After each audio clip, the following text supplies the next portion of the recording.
Oi, meu nome é Ana Elisa Ribeiro, eu sou pesquisadora e professora no Centro Federal de Educação Tecnológica de Minas Gerais, onde nós temos um programa de pós-graduação em estudos de linguagens e nele uma das linhas de pesquisa é edição, linguagem e tecnologia. Então eu venho atuando há muitos anos no campo da edição, que é um campo que tem uma interseção muito grande com o da literatura. A meu ver, eles não se confundem. O jeito de olhar para os trabalhos, para os objetos pensando na edição, é um pouco diferente de pesquisar pensando na literatura. Mas essas coisas estão muito conectadas, obviamente, porque a literatura circula a partir de um esquema que tem a ver com processos editoriais.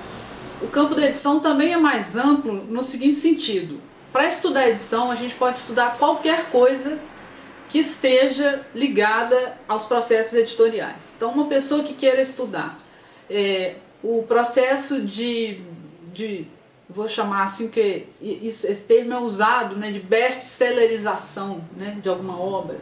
Se alguém quiser fazer um estudo sobre autoajuda, se alguém quiser fazer um estudo sobre livros técnicos, livros de negócios, livros didáticos, essas pessoas podem vir com um olhar de edição, embora possam também tomar de empréstimo teorias, metodologias, etc., de outras áreas muito mais até configuradas e consolidadas, como a sociologia, a linguística, a literatura. Mas é possível estudar qualquer fenômeno de edição no campo dos estudos de edição. E também a literatura. Então, se uma pessoa estiver interessada em estudar a edição das obras de um determinado autor de literatura, vai ter espaço nesse campo, tanto quanto uma pessoa que queira estudar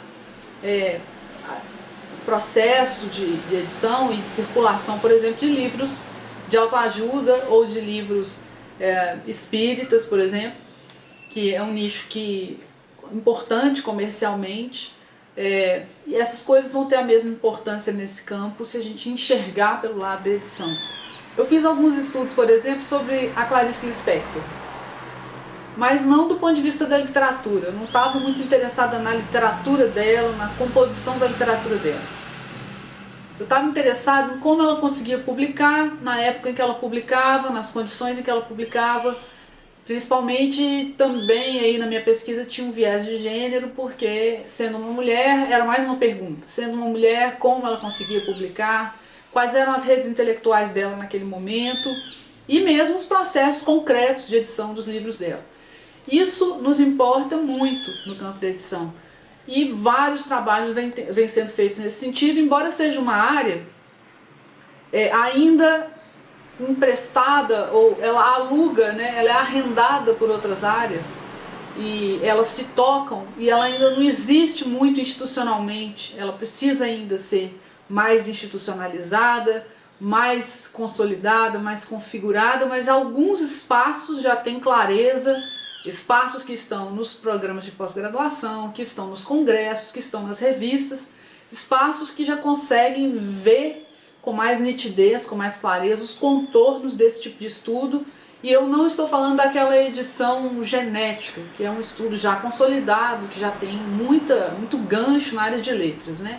Estou falando desse estudo de edição num sentido mais moderno. Então tem muitas coisas interessantes acontecendo no Brasil, muitas coisas interessantes acontecendo em toda a América Latina. Em toda a América Latina a gente encontra programas de pós-graduação, revistas, congressos especializados em edição que reúnem pesquisadores de várias áreas. Isso é quase obrigatoriamente interdisciplinar, mas pesquisadores que têm esse olhar claramente para as questões editoriais. Isso é não só uma pequena explicação, mas um pouco uma defesa também dessa área e um convite, porque muita gente quis pesquisar coisas de edição e teve que se encaixar em outras áreas.